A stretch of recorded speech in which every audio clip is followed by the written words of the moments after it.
I thought I knew my life, my marriage, my place in the world until New Year's Eve revealed how completely I had been underestimated. My husband's cruelty and arrogance had blinded him to one truth. I am not the woman who waits quietly in the shadows. Every lie he told, every secret he thought was safe, became a piece in the silent, calculated plan I had been crafting. From subtle observation to precise execution, I orchestrated a quiet, unstoppable revenge, turning his empire, his secrets, and his confidence against him without ever raising my voice. By the end, the chaos he left behind only strengthened me, and I reclaimed my power, my agency, and my life with a quiet, undeniable authority. I never thought New Year's Eve would feel so heavy. Not the kind of heavy that comes with champagne or laughter, but the kind that presses against your chest, makes your pulse sink with a warning you can't ignore. Arizona in December isn't cold, but tonight it feels like ice under my skin. I'm standing at the edge of our backyard, the city lights of Phoenix blinking like careless eyes below. The desert stretches beyond, endless, quiet, untouched. It's beautiful, in that way that makes you want to disappear into it or disappear from it. And maybe tonight I'm going to do a little of both. He doesn't know I'm here. Not yet, not that he ever notices anything anymore. Where the hell have you been? USL times T. That's what he said the last time I tried to speak up. Not that it matters now. That part of my life is over. Even if he doesn't know it yet. The truth is, I've been planning this night for months.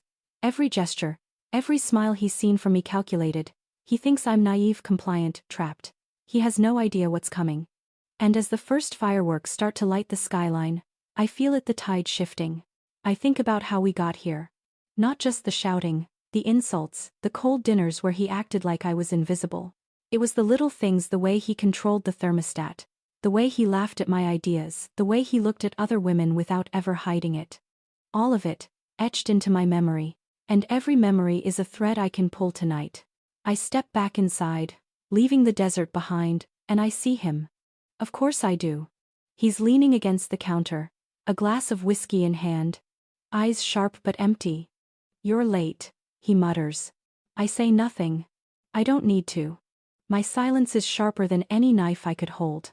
I hear the front door click. Someone else. My pulse quickens, but I force my expression into calm. This isn't part of the plan. Or is it? He doesn't notice the way I shift, the way my fingers tighten around the stem of my own glass. He doesn't know that every moment he underestimates me is a moment I grow stronger. And by midnight, everything will change. I pour myself a drink, not for courage but for patience. Revenge isn't a rush, it's a slow burn. And tonight is just the spark. He doesn't even know he's already lost. I catch a reflection in the window. Him. But there's someone else behind him. Someone I didn't expect. My stomach tightens. The fireworks get louder, slicing the night with color and sound. And I stand there, calm on the surface, while inside, I am planning. Every detail, every misstep he's made, every insult, all of it becomes ammunition. And when the clock strikes 12, I thought I was ready for tonight. I had rehearsed every expression, every breath, every pause. But nothing prepared me for that knock at the door. Not the way it came, soft, hesitant, almost polite. I freeze. My hand hovers near the edge of the kitchen counter, fingertips brushing the cold granite. It's him, isn't it? Or maybe it's something worse. I step carefully toward the door. My heels click softly against the floor, but in my own mind it sounds like thunder. My reflection in the hallway mirror catches me, and I almost smile. Calm. Composed. Dangerous. Exactly what I need to be. I open the door. No one. Just a package on the welcome mat. My name is scrawled across it, in handwriting I don't recognize. Inside. It's nothing more than a small box. But the weight of it, heavy. Calculated. I lift the lid slowly, my pulse quickening with a mixture of dread and anticipation. Inside, a single photograph. Me. Alone. Taken recently, watching, waiting. I stagger back a step, letting the box drop to the counter. My mind spins, connecting dots I didn't know existed. Someone knows my routine. Someone knows I am here. And for the first time tonight, I feel exposed, vulnerable. And yet, a part of me is thrilled. Because if they're watching, that means tonight is bigger than I imagined. I glance at him. He hasn't moved from the counter, swirling his drink with an absent-minded air. "Who's there?" he mutters. I don't answer. I can't. I need him to feel that first prick of unease, that tiny ripple of suspicion. Fear, even small, is delicious when wielded carefully. I slip the photograph into my pocket. Quietly, deliberately. No one needs to know what I have. Not yet. Not him. Not the watcher. I move toward the living room, heels clicking on the hardwood again, and I catch sight of our neighbor through the window. He waves, oblivious, a casual intrusion into my carefully orchestrated night. But in the corner of my mind, I wonder, how many are watching? And more importantly, who? I pour another glass of wine, not for comfort, for clarity, because clarity is what I need now. Clear eyes, steady hands, sharp mind. Tonight every move counts. And if someone is playing a game with me, I will win it. A faint vibration on the kitchen counter. My phone. Unknown number. Text. "You're late. Don't disappoint." My lips curl, almost imperceptibly. So the game has begun. I slip out to the balcony, the cold night air brushing my face. Fireworks have started again, more urgent this time. And I feel it, the first tremor of power. The first taste of control. He still doesn't know it, but the night has already shifted. I see a shadow move across the backyard. Not him. Someone else. Close. Too close. And I realize, the night isn't just about him anymore. There's more at play. And I need to know who is pulling the strings before it's too late. I step back inside, heart racing, mind sharpening. Tonight is no longer just a confrontation with him, it's a chessboard. And I am already 3 moves ahead. I never noticed how many small cracks can exist in a life until you're forced to examine them.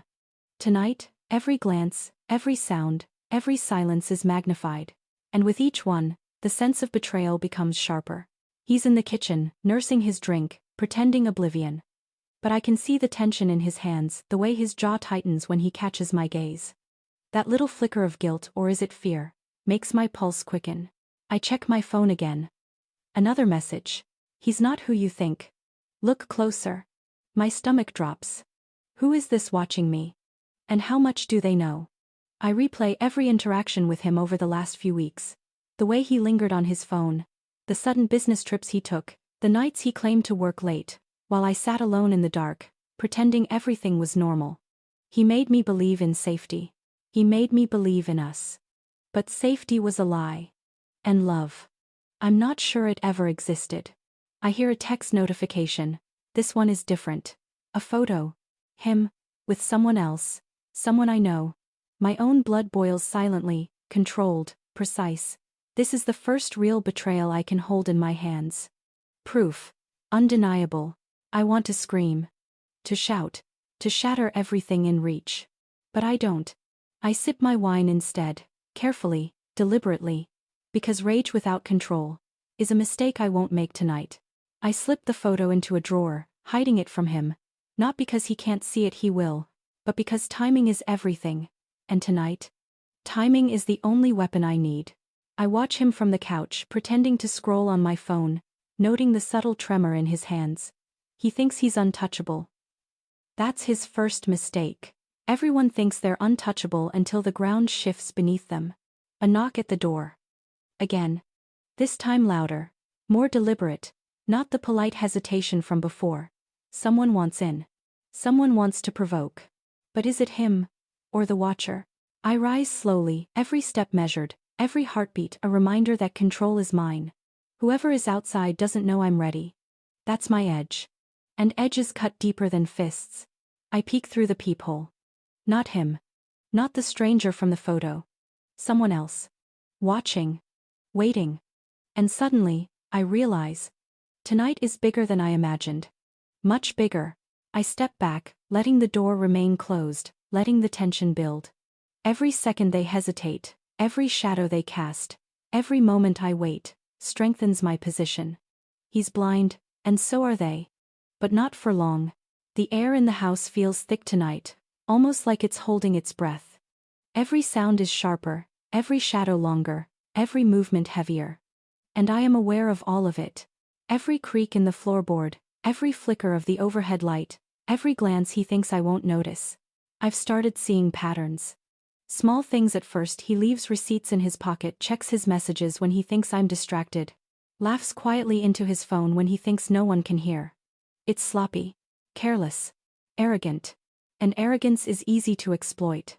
I follow him silently, watching from the hallway, pretending to tidy up. He doesn't see me, but the way he moves, the way he trusts he's alone. That's a mistake. One I intend to use. I notice the subtle tension in his behavior, the way he stiffens when his phone buzzes. He doesn't answer it in front of me. But I do. Later, when the world is quiet. And I find a pattern. Repeated text to someone named L, the same name cropping up over days, over weeks.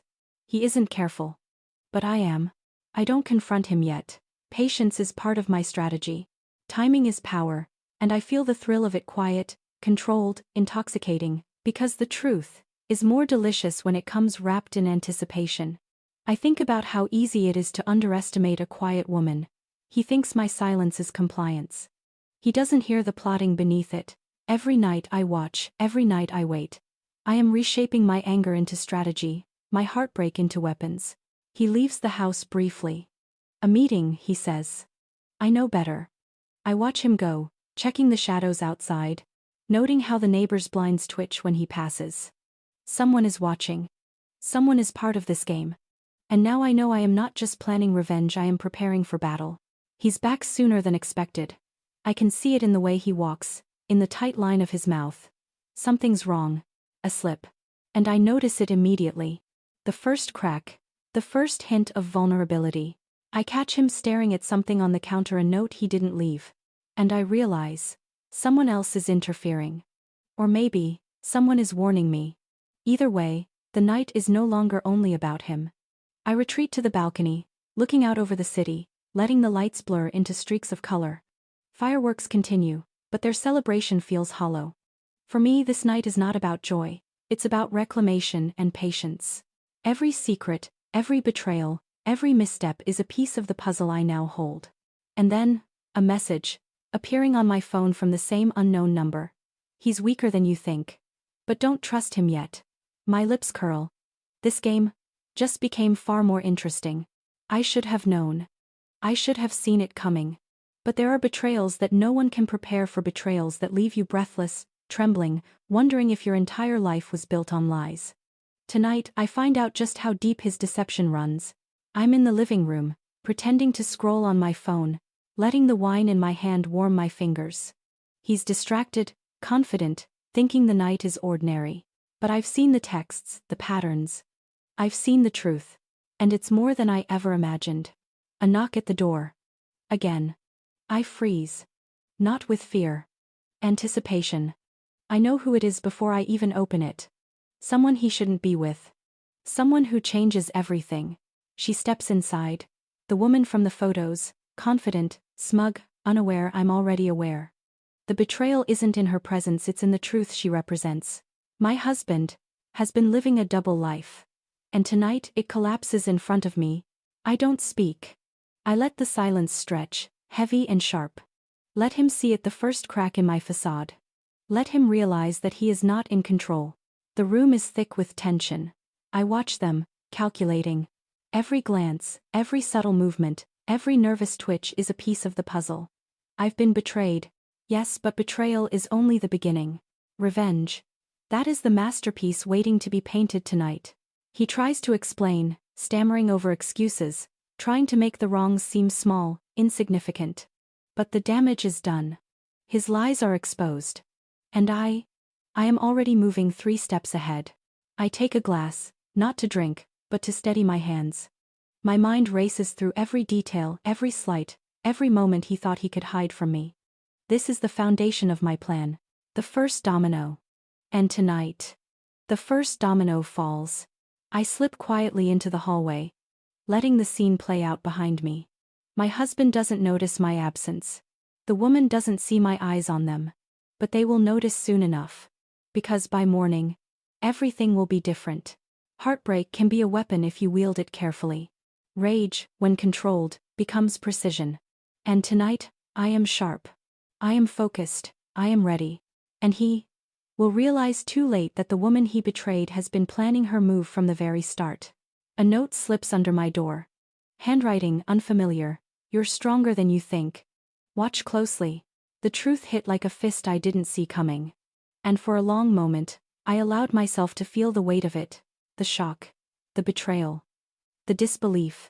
He had thought his lies were invisible, but tonight, they've been exposed in the harshest way imaginable. I retreat to the balcony, letting the cool desert air wrap around me. The city stretches out below, lights flickering like careless eyes watching my unraveling. And I let myself breathe. Not because I feel safe far from it, but because clarity often comes in the quietest, coldest moments. I clutch the wine glass not for comfort but for grounding. And I realize something: heartbreak is useless unless you convert it into something sharper, something actionable. I replay the image in my mind, the two of them together, laughing, thinking no one could ever see. My chest tightens, pulse accelerating.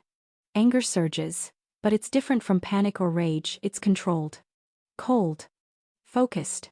Like a knife honed for a single purpose. I notice the smallest detail, the way he looked at her, the way he underestimated me. And it sparks something inside me. Not just revenge. Precision, control, domination. For hours I watch, I think, I plan silently. Every movement, every word, every tiny misstep they make tonight becomes a piece of my strategy. And I know revenge isn't impulsive. It's deliberate. It's calculated. And I have months of preparation behind me. I receive another message from the unknown number. He will falter. Be ready. My lips curl slightly. I am ready. I have been ready for longer than he knows. I return inside, gliding past him without a word. He's talking to her now, unaware of my presence. And in that moment, I feel the quiet rush of control. He doesn't know that I am observing everything. Every whisper, every laugh, every careless touch recorded in my memory, stored for later. I check the hidden drawer where I've stashed the photos, the notes, the evidence, each item a weapon, each memory a tool. And I realize, tonight, the emotional fallout is the perfect cover for what comes next. They see heartbreak, but I see strategy. Anger without direction is chaos. Heartbreak without purpose is weakness. But when you combine both, you become unstoppable. And I am already unstoppable tonight. A shadow moves past the window. Not him. Not the woman. Someone else. Watching. Waiting. And I know. The night isn't over. It's only just beginning. He didn't even notice. Not the way my chest tightened when I saw the truth. Not the way my hands shook slightly as I held the photograph he thought I would never find. He thinks I'm fragile. That I'll crumble. That I'll apologize. That I'll stay. I sit alone in the living room, wine glass in hand, pretending to scroll through my phone. But every flicker of light, every distant noise, every shadow is magnified. I replay the words he shouted the last time he lost control. Where the hell have you been, you Celty? Asterisk, the sting hasn't faded. And tonight, it fuels something colder, sharper inside me. I glance at the bedroom door. He's asleep or pretending to be, but I know better. The lie, the mask, the false calm. It's all there. I can feel it. And I realize something terrifyingly beautiful. I am no longer powerless. Not tonight. I trace every betrayal in my mind. Every lie. Every insult. Every time he dismissed me, ignored me, laughed at me behind closed doors. Each memory is a spark. Each spark is ammunition. And I start to feel satisfaction. Quiet, cold satisfaction. Because for the first time, the power is mine. I check the hidden drawer where I've stashed the photograph. My hands linger over it, feeling the weight of the evidence. He has no idea I know. No idea that I am planning, calculating, preparing, and when the moment comes, he won't have a chance to explain. Heartbreak is sharp. It cuts deep. But in my hands it becomes precise. Rage, once uncontrolled, turns into strategy. Pain, once raw, turns into patience. And I can feel it now, the first pulse of my revenge. Tonight, everything begins. A sound at the window. A shadow moves in the darkness. Someone outside, watching, waiting. And I realize, this night isn't just about him anymore. There are other players, and I need to account for all of them. I stand and walk silently toward the bedroom, keeping my movements deliberate, calm. He sleeps or pretends to, but I am wide awake, watching, waiting, and in that quiet, I feel the first spark of clarity. Tonight he will pay. Not with shouts, not with confrontation, but with the slow, precise unraveling of everything he thinks he controls. I glance at my reflection in the hallway mirror. Calm, collected, dangerous. The woman he thinks he owns is gone. What remains is someone he has never met. And she is ready. Pain can break you, or it can sharpen you. Betrayal can crush you, or it can awaken you. And I am awake. Coldly awake, fully aware. Every thought, every heartbeat, every breath is part of the plan. And when the clock strikes midnight, everything will change. A faint vibration on my phone. Unknown number. Message. He thinks he's untouchable. Let's prove him wrong. I stare at the message on my phone. He thinks he's untouchable. Let's prove him wrong. No name. No hint of who sent it. Just a spark poured directly onto the dry leaves of my anger. I should be afraid. I should delete it. But instead, I smile.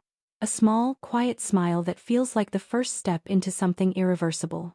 I lock my phone and slip it into my pocket, the hallway dim around me. My husband still sleeps deep, careless and unbothered, never suspecting that his world has already begun to shift. Tonight is the night I begin taking everything apart. Not loudly, not violently, quietly, precisely. The way a surgeon cuts away a tumor, smiling politely while holding a scalpel. I return to my study room and pull out the box I hid weeks ago. I never told him I found the receipts. I never told him I traced the numbers. I never told him I recognized the handwriting on the little note tucked inside one of the bags. For the nights you said you were working late. His mistress. His lies. His arrogance. All sitting neatly in my hands like cooperations waiting to be dismantled. I spread everything across my desk. Bank transactions, messages he didn't bother erasing, screenshots I captured silently. Every detail becomes a weapon. Every betrayal becomes leverage. I'm no longer reacting. I'm preparing. There's a folder I've never opened, one I collected but wasn't emotionally ready to face. The folder labeled simply, legal. I open it now, and there it is. His plan. His contingency. The papers prove he's been preparing to leave me, but only after draining everything I built, everything I earned, everything I trusted him with. My breath freezes. He wasn't just cheating. He was calculating. Strategic. Cruel.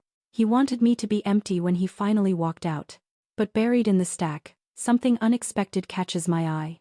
A signature. Not his. Not mine. A third party I don't recognize, linked to a private account I didn't know existed. My heart slows. My mind sharpens. This isn't just an affair. This is fraud. And my name is on documents I never signed. My anger transforms instantly into clarity. He's not the only one playing this game. And now, I'm holding evidence that could ruin him completely. A second message buzzes on my phone. Same number. This time just one line. You're not alone in this. Check the garage.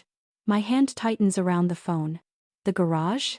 At this hour? I open the door slowly, gripping the railing. Descending step by step. The air grows colder. The lights flicker as I reach the bottom. I push open the garage door. And I stop. Because there, taped silently to the windshield of his car, is a large brown envelope with my name written in block letters. No signature. No explanation. Just my name. Someone is helping me. Someone who knows everything. And they want me to see what's inside. I reach for the envelope, my pulse steady. My mind steady. My purpose crystallizing. Everything changes tonight. I unfold the brown envelope carefully, almost ceremoniously. Inside are documents, copies of his hidden accounts, transaction logs, and correspondences that prove months of lies. Someone has done the legwork for me. Or perhaps, this is a test. A nudge to see if I'm ready. I don't hesitate. I pull on gloves, the kind that leave no trace. Every step, every action is deliberate. Tonight is about planting seeds, not harvesting them. Minor execution, precise and invisible. I walk to the study, placing the documents carefully under a stack of papers he won't check until morning. Timing is everything. He will think he's in control, and that illusion will make his fall more devastating. Next, I need confirmation, not confrontation. Confirmation that he is exactly as careless as I suspect. I slip his phone from the charging dock when he leaves the room, scrolling silently through messages. There it is, proof. Proof that he underestimates me. Proof that he leaves trails when he thinks I'm asleep or distracted. A quick photo of a note. A reminder of a meeting. He didn't hide it. He didn't even try. And I know, at this exact moment, he believes nothing can touch him. I set the phone back exactly where I found it. No fingerprints. No evidence. Just anticipation. The first domino is in place. Small, seemingly insignificant but effective. He will never know what tipped the scale. I glance at the clock. Midnight approaches. Every second counts. And I realize these small actions, these minor executions, are already shifting the balance. He is vulnerable, even if he doesn't realize it yet. I step back, observing him from the living room couch. He's pacing, unaware of the evidence I just planted. His arrogance fills the room like smoke, intoxicating in its carelessness. This is the first taste of control I've had in months, the first tangible reminder that I am no longer the one who waits. I slip quietly to the kitchen, leaving subtle clues for him to notice in the morning, small things easy to overlook, but they will gnaw at his mind. Every twitch, every misstep, every sleepless moment will be mine to observe. I pour myself a glass of wine and sit back in the dim light. Minor execution, yes, but the first domino has fallen, and I feel it power. Quiet, controlled, irreversible, and when the next move comes, everything will escalate. A message buzzes on my phone, same unknown number. Good. Now watch carefully. They won't see you coming. My lips curl. The game has begun. By the time morning stretches across the Arizona sky, I am already awake, watching, studying, observing him as he moves through the house with a nervous edge he pretends not to feel. He doesn't know why he slept so poorly. He doesn't know why he woke up sweating. He doesn't know that I engineered every unease he's about to feel today. Pause, but he will. I sit at the kitchen table, sipping coffee without tasting it, eyes staying neutral, posture calm. Silence is the sharpest blade I own.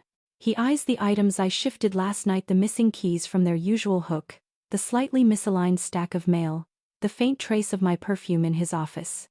Small details, unimportant to anyone except someone with something to hide. And he is hiding something. So he feels everything. He startles at everything. He second-guesses everything. For the first time in a long time, I watch him unravel instead of me. He casually checks his phone, pretending not to read what's already etched into his guilt. But guilt carries weight. And he shifts under it, tugging his shirt collar, clearing his throat. I say nothing, not one word, not even a look. I let silence gnaw at him. By mid-morning, I begin testing him properly. A careful escalation, a psychological stress test. I ask harmless questions, ones only a guilty person could panic over. Did you sleep okay? He jumps at the sound of my voice. His hands tremble just slightly. Just enough. Perfect. Next question hits deeper. Do you work late tonight? I never ask that. Never. His eyes flash fear, confusion, calculation. He answers quickly, too quickly. Yeah, no, maybe. I'll check. And I watch the lie slip out of his mouth like he's forgotten how to pretend. He's cracking. I'm not done. I move through the house, purposely walking into rooms without warning. It startles him every time. Tiny shocks to his nervous system. He's afraid of being caught, not by me but by the truth. And fear makes him sloppy. Around noon, I switch strategies. I become warm, soft, almost affectionate.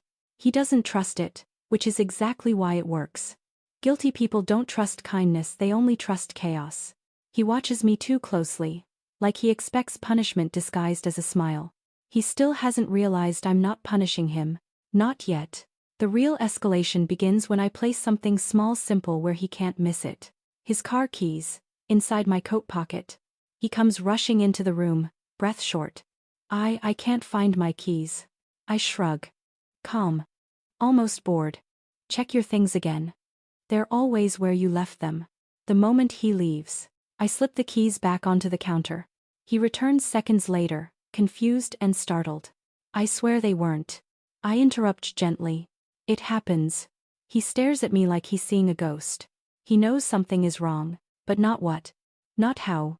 Not why. Then the universe hands me a gift. He gets a text notification. But the name doesn't show, only a heart emoji and the first letter. He panics, fumbles, nearly drops the phone. I tilt my head, studying him quietly. He forces a smile, skin pale. It's nothing. Just spam, spam. With a heart. He can't even lie elegantly anymore. By late afternoon, he's pacing, unsettled, checking windows, rereading old messages, trying to figure out why the world suddenly feels off balance. He doesn't understand that I'm the gravity now. I decide the pull, the tilt, the fall. Then, as if summoned by the tension itself, another text arrives on my phone from the unknown number. He's slipping. Push again. My breath stills. My pulse stays calm. It's advice, or a warning, or a command. And I realize, I'm not the only one watching him closely. The message ends with a second line. Tonight, don't follow him. Let him think he's in control. Which means, someone knows he's leaving. Someone knows where he's going. Someone knows how this will escalate. I've been watching him all day. Every twitch, every glance, every micro-expression is recorded in my mind like notes on a score I alone can read. I know his weaknesses. I know his lies. I know the truth that he thought would remain buried forever. But the truth, it has layers. Layers I didn't anticipate. The first clue appears innocuously. A file left open on his laptop. Just one folder he forgot to close when he stepped into the kitchen. I notice the timestamp, a document edited just last night. Curiosity sharpens. I sit, staring at the screen. And then I see it. Not him. Not her. Someone else. Financial transfers, hidden accounts. Contacts I don't recognize. Not small sums, millions. And my name? Embedded in the paperwork. As a co-signer. Without my knowledge. He hasn't just been unfaithful. He hasn't just been arrogant or cruel. He's been building a trap. And I've been walking straight into it, unknowingly. My chest tightens, a mixture of fury and disbelief. Months of planning, observation, and patience. He thought he could manipulate it all while keeping me blind. He thought I would never see the bigger picture. But I do. I scroll through more files. More hidden messages. A trail that confirms a collusion I could never have suspected. And then unexpected, there's a note typed but left carelessly on the desktop. If she finds this, don't panic. She's still predictable. Predictable. He thinks I am predictable. He is wrong. I realize the depth of betrayal is far greater than I imagined. It isn't just infidelity or secret accounts. Someone has been manipulating both of us, feeding him information, feeding him confidence, and now leaving a trail, knowing I would find it. I lean back, letting the room spin slightly. I am heartbroken, shocked, furious, and above all, calculating. I close the laptop slowly, every movement deliberate. The pieces are falling into place now, not just his betrayal but the puppet master behind him. And I understand that my plan needs adjustment. Faster, sharper, more precise.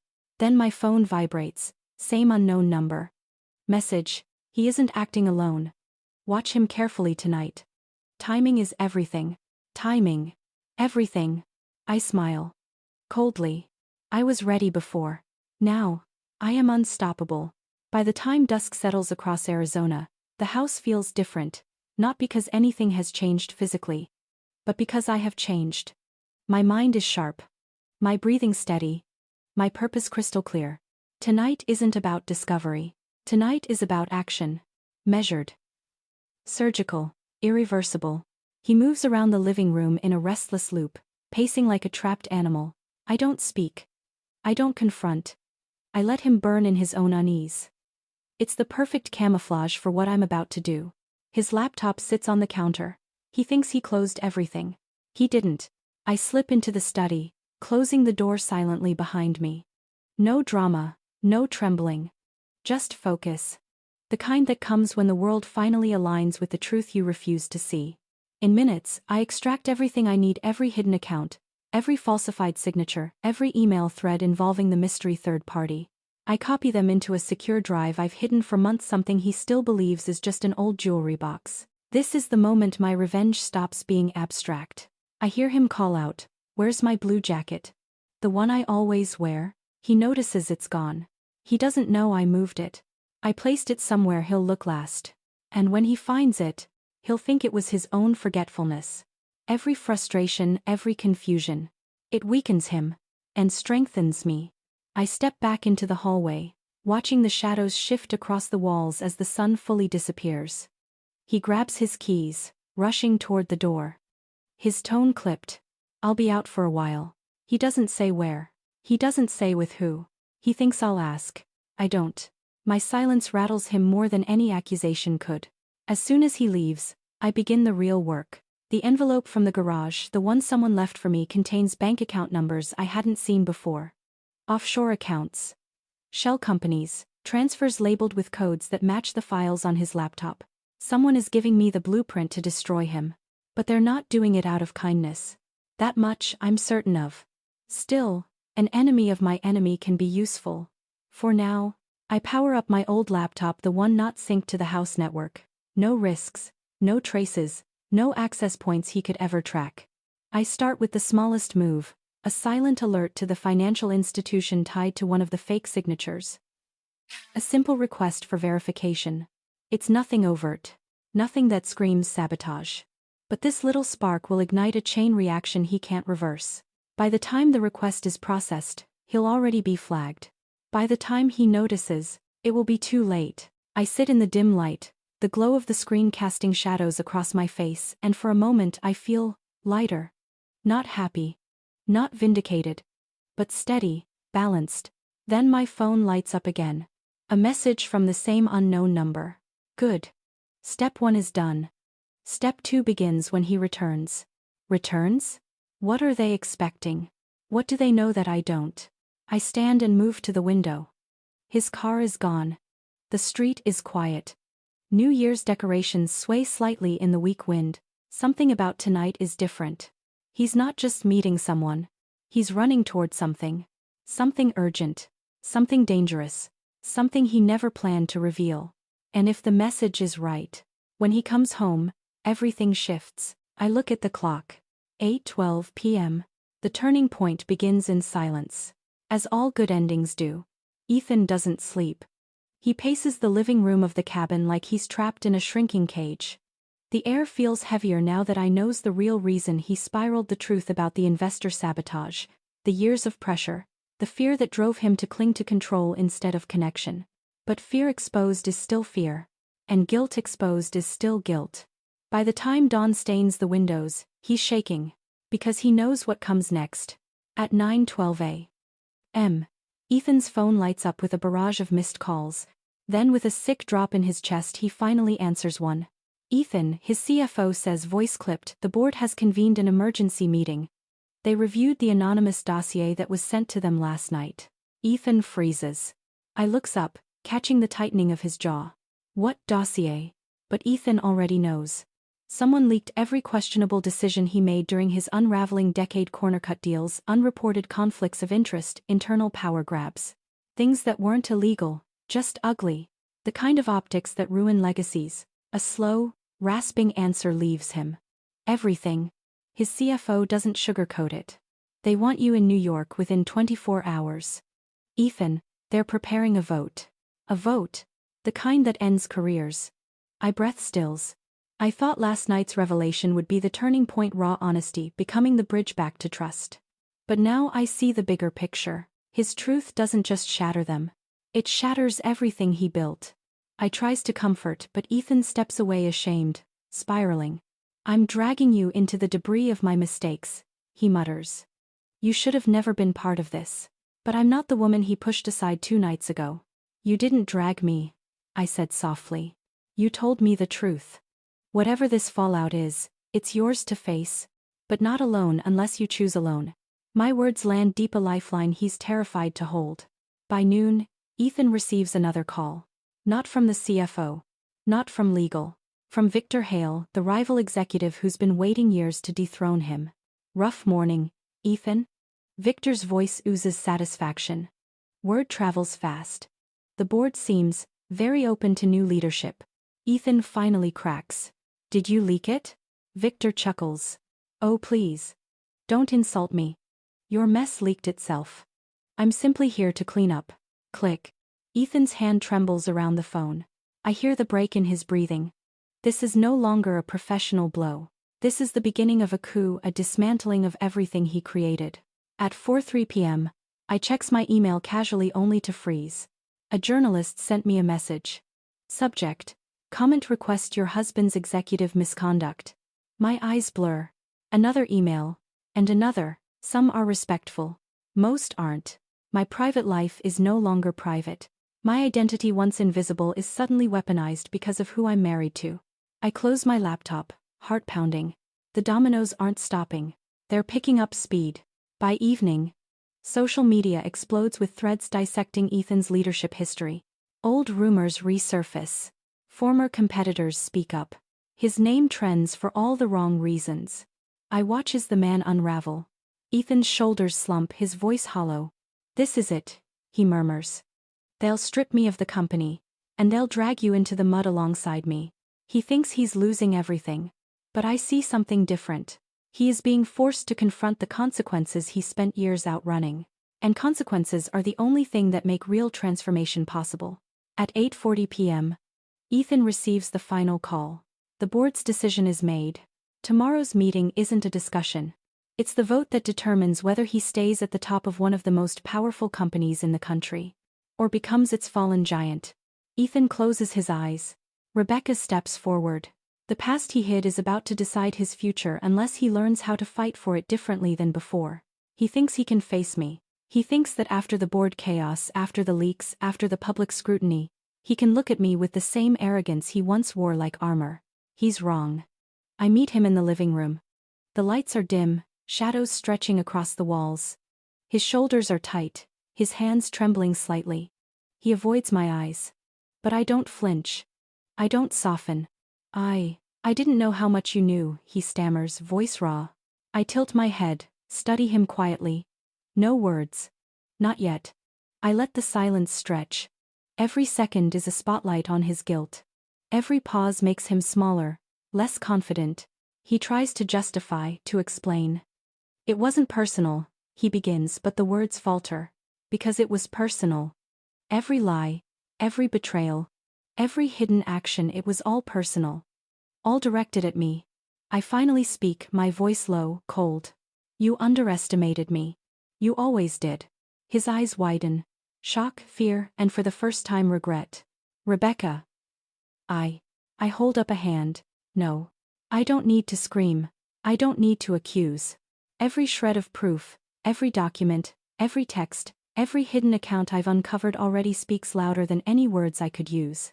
He sinks into the sofa, his head in his hands. I watch him crumble, not violently, not dramatically, but slowly, painfully, until the mask he's worn for years dissolves completely. I step closer, deliberately slow, deliberate in my presence. I gave you chances, I whisper. You chose lies. You chose betrayal. He looks up at me now, broken, vulnerable. And it's satisfying, not cruelly but truthfully. This is the moment where power shifts, not through confrontation, but through inevitability. He reaches for me, almost instinctively, a plea hidden in his trembling fingers. I can fix this. I shake my head, soft but firm. Fix this? You don't get to fix me. You get to fix yourself. Alone. I step back, allowing the distance to solidify between us. He realizes what he's lost, not just control over the company, not just public image, but the one person he thought he could manipulate completely. I leave him there, slumped, silent, and walk to the window.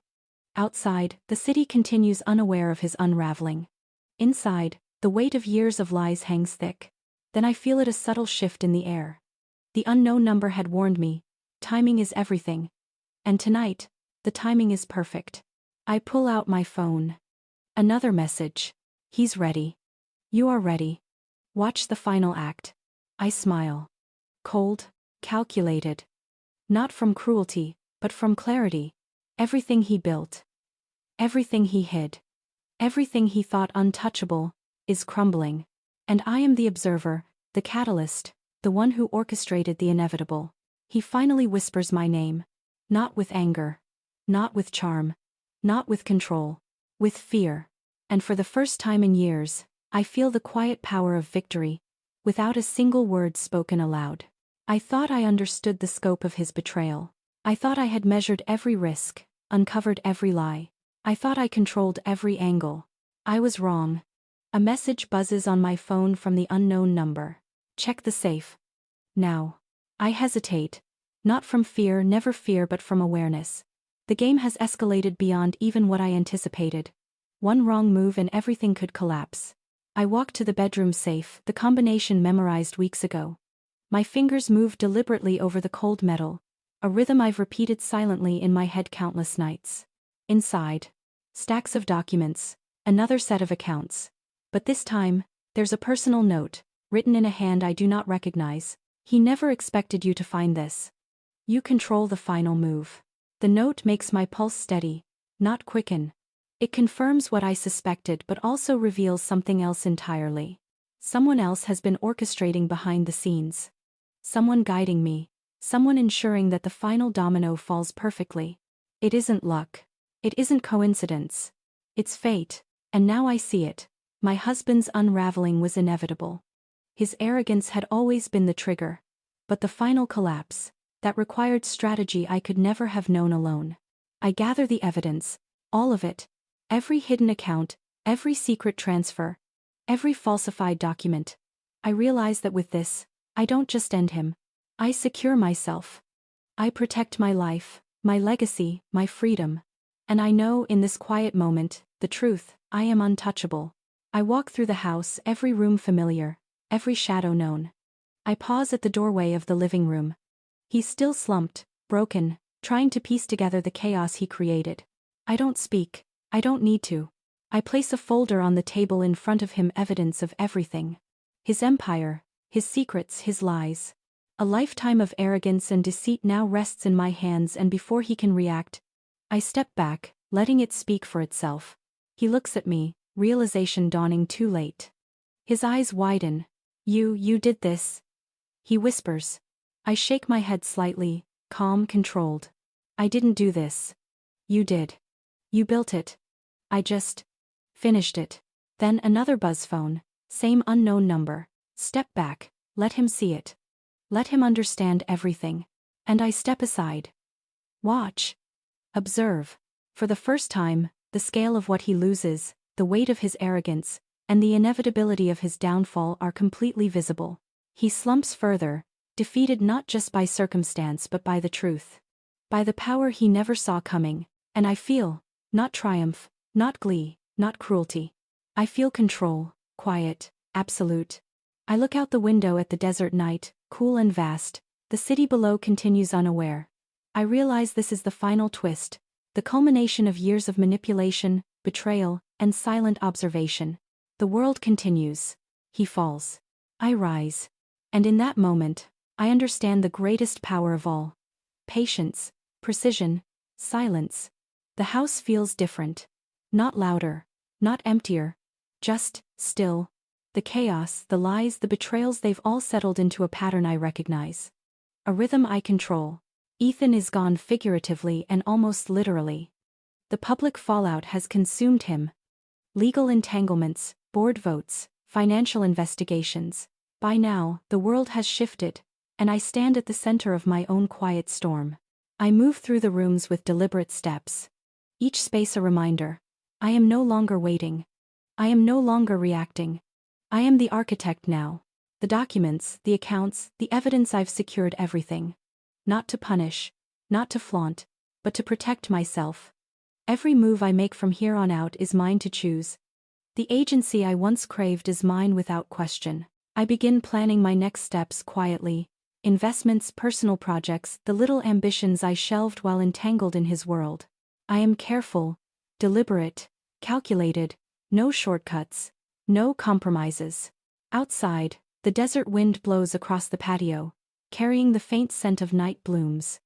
I sit, sipping coffee, contemplating the transformation. It's subtle, no one sees it from the outside, but inside me, everything has shifted. I am calm. I am deliberate. I am untouchable. And then, a subtle buzz on my phone, a reminder of everything I've survived. A message from the unknown number. Well done. The next chapter is yours. I don't respond. I don't need to. The power has settled. the plan executed. The consequences have fallen exactly where they were meant to. I look out across the horizon.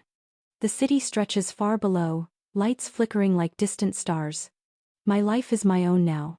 Quietly, deliberately, I begin to rebuild not just wealth or status but identity, agency, and peace. The house is quiet, the desert night fading into a new day. I breathe. Deeply. Fully. My mind is clear. My purpose intact. For the first time in years, I am unshakable. I am free. I am aware. And the world I reclaim is mine to shape. Everything that fell around me no longer threatens me. It strengthens me.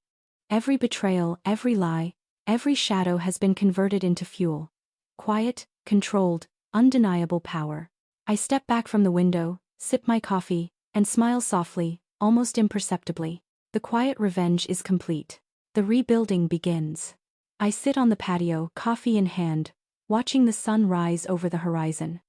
The city below stirs quietly, unaware of the storms that have passed through these walls. I breathe, fully, deliberately. The chaos, the betrayals, the manipulations, they are all behind me now. Or, more accurately, they exist only as lessons. I don't carry them like burdens. I carry them like tools forged from fire, refined in silence. I reflect on the path that brought me here, the sleepless nights, the quiet observations, the careful planning, the confrontations, the moments when fear tried to creep in but I refused to let it settle. I see now that revenge was never about cruelty. It was about reclaiming my own agency. About showing that patience, intelligence, and quiet determination outweigh arrogance, deceit, and brute force. Every step I took was deliberate. Every pause, every silence, every observation was part of a larger design, not to punish, but to restore balance. And in that balance, I find peace. Not dramatic. Not loud. Not celebrated. Just steady, undeniable control over my own life. I think of him, Ethan. Once arrogant, untouchable, untethered from reality. Now, a shadow of the man I once knew. Not because I sought to destroy him, but because his own choices caught up with him. The moral is simple and yet profound. Power is not in aggression, nor in dominance, nor in chaos. Power is in patience. In observation, in quiet action, in knowing when to act and when to wait. I look forward now, not backward. The horizon stretches wide, empty, and inviting. The future is mine to shape. The past has served its purpose, lessons learned, mistakes revealed, betrayals addressed. I am no longer the person who waited. I am no longer the person who feared. I am the person who knows that silence can be louder than a scream, that patience can be deadlier than anger, and that quiet strategy can topple the greatest of empires. I rise from the chair, leaving the empty cup on the table. The desert wind brushes my face, carrying with it the faint scent of freedom, of resolution, of quiet triumph. And as I step back into the house, into my life, I carry one truth above all. Victory is sweetest when it is earned in silence, with clarity, and on your own terms.